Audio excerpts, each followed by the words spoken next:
नाज़रीन, white house ने एक जामिया 20 नुकाती मनसूबा जारी किया जिसके मुताबिक अगर दोनों फरीक मुतफिक हो जाएँ तो गज़ा में जारी जंग फ़ौरन रोक दी जाएगी और अशद ज़रूरी इंसानी इमदाद पहुँचाई जाएगी। इस दस्तावेज़ में कैदियों की वापसी, गज़ा की अबूरी हुकूमत, बैनुल-अक़वामी निगरानी और गज़ा की मुकम्मल तामीर नौ के बारे में तफसीली तजावीज़ शामिल हैं। तो ट्रंप के 20 नुकाती गज़ा अमन मनसूबे में आपके सामने रखने लगा हूँ। गज़ा को इंतहा पसंदी से पाक दहशत गर्दी से आज़ाद इलाका बनाया जाएगा ताकि वो अपने पड़ोसियों के लिए ख़तरा न बने। गज़ा की दोबारा तामीर और तरक्की इसके बाशिंदों के फ़ायदे के लिए की जाएगी क्योंकि वो पहले ही काफ़ी तकलीफ़ का सामना कर चुके हैं। अगर दोनों फरीक इस तजवीज़ को कबूल कर लें तो जंग फ़ौरन ख़त्म कर दी जाएगी। इसराइली फोर्सेस कैदियों की रिहाई की तैयारी के लिए मुतफ़क्का लाइन तक पीछे हटेंगी। इस दौरान फ़िज़ाई और ज़मीनी तमाम फ़ौजी कार्रवाइयाँ मुअत्तल रहेंगी और महाज तब तक मौजूदा हालात में जमे रहेंगे जब तक मरहलावार इनखला के शराइत पूरे ना हों। जब इसराइल बाज़ाब्ता तौर पर मुआहदे को कबूल करेगा तो 72 घंटों के अंदर तमाम यरगमाल अफराद जिंदा और लाशें वापस कर दी जाएंगी। तमाम यरगमाल अफराद की वापसी के बाद इसराइल 250 उम्र कैद के कैदी रिहा करेगा और 7 अक्टूबर 2023 के बाद हिरासत में लिए गए तकरीबन 1700 गज़ा के अफराद, जिनमें तमाम औरतें और बच्चे शामिल हैं, रिहा किए जाएंगे। इसके अलावा हर एक इसराइली यरगमाल की लाश वापस होने पर इसराइल 15 गज़ा के मकतूलीन की लाशें वापस करेगा। जब तमाम यरगमाल वापस हो जाएं तो वो हमास के अरकान जो पुरअमन बकाए बाहमी और हथियार जमा करवाने का अहद करें, इन्हें माफ़ी मिल सकती है। जो हमास अरकान गज़ा छोड़ना चाहते हैं, इन्हें महफूज रास्ता फराम किया जाएगा ताकि वो कबूल करने वाले ममालिक में जा सकें।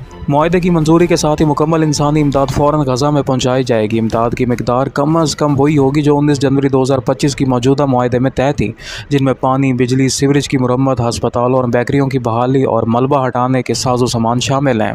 इमदादी सामान और तकसीम का काम अक़वाम मुत्तहिदा और इसकी एजेंसियों और रेड क्रिसेंट के ज़रिए दोनों फ़रीक़ैन की किसी मदाखलत के बगैर होगा।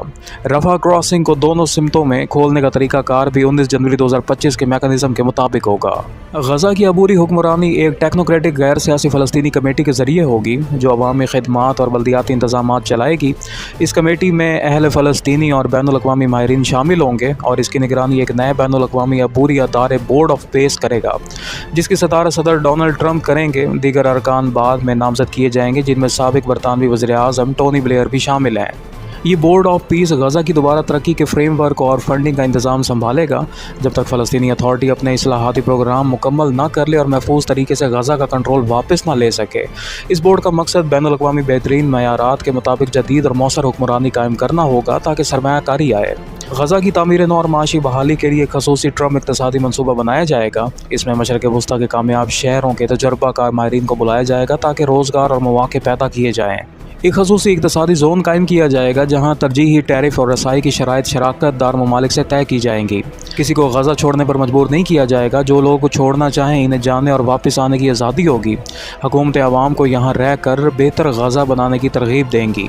हमास और दीगर ग्रुप बराह रास्त या बिलवास्ता गज़ा की हुकूमत में कोई किरदार न रखेंगे।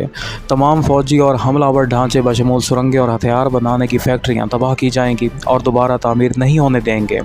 गैर फ़ौजकारी आज़ाद निगरान के तहत होगी जिसमें हथियारों को मुस्तकिल तौर पर नकारा करने और बैनुल-अक़वामी फ़ंड्स खरीद व बहाली प्रोग्राम के ज़रिए अफराद की दोबारा शमूलियत शामिल होगी और ये सब आज़ाद मॉनिटर्स के ज़रिए तस्दीक होगा।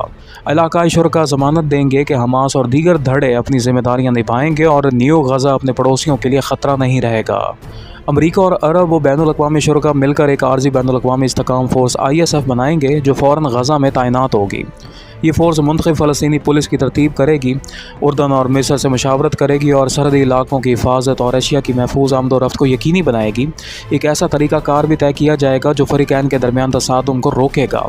इसराइल गज़ा पर कब्ज़ा या इल्हाक नहीं करेगा। जैसे ही ISF इस्तेकाम कायम करेगी, IDF मरहलावार मुआहदे के मुताबिक पीछे हटेगी और आखिरकार वो इलाके ISF को सौंप देगी। अलबत्ता एक हिफाजती परमीटर आर्जी तौर पर बरकरार रखा जा सकता है जब तक कोई दोबारा ख़तरा पूरी तरह ख़त्म ना हो। अगर हमास इस मनसूबे को मुलतवी या मुस्तरद करती है तो भी मज़कूरा बाला इक़दामात बशमूल बढ़ाई गई इमदादी कार्रवाइयों उन दहशत गर्दी से पाक इलाकों में जारी रखे जाएंगे जो IDF ने ISF को सौंपे होंगे। तहम्मुल और पुरअमन बकाए बाहमी की बुनियाद पर एक बैनुल मज़ाहिब मुकालमा शुरू किया जाएगा ताकि दोनों अतराफ़ के ज़हनियत और बयानिए में तब्दीली आए और अमन के फ़ायदे वाज़ेह हों। जब गज़ा की तामीर नौ आगे बढ़ेगी और जब फ़लस्तीनी अथॉरिटी इस्लाहात को ईमानदारी से नाफिज करेगी तो मुमकिन है कि फ़लस्तीनी खुद इरादियत और रियासत के लिए एक काबिल एतबार रास्ता पैदा हो सके और अमरीका इसराइल और फ़लस्तीनियों के दरमियान एक सियासी डायलॉग कायम करेगा ताकि पुरअमन और खुशहाल बकाए बाहमी के सियासी उफ़ पर इतफ़ाक़ हो सके। इस मंसूबे को इसराइली वज़ीर-ए-आज़म बेंजामिन नेतन्याहू नेताओं ने कबूल कर लिया है, मगर हमास का मौक़िफ़ अब तक वाज़ेह नहीं। हमास ने कहा है कि इन्हें अभी तक तहरीरी प्लान मौसूल नहीं हुआ और वो इसका जायज़ा ले रहे हैं। व्हाइट हाउस ने हमास को जवाब देने के लिए चंद दिन दे दिए हैं और ख़बरदार किया है कि रद्द-ए-अमल ना होने की सूरत में सख्त नताइज हो सकते हैं। ये मनसूबा उन बड़े सवालात को सामने लाता है जो अभी गैर हलशुदा हैं, मसलन फ़लस्तीनी रियासत का मुस्तक़बिल, मग़रबी किनारे का मामला और असल में हमास की शराइत। ज़राए के मुताबिक इसमें इमदाद, अबूरी तकनीकी हुक्मरानी और बैनुल-अक़वामी सिक्योरिटी फ़ोर्सेस की शिरकत शामिल है, मगर तफ़सीली मैकेनिज़्म और ज़मानतें अभी बहस तलब हैं।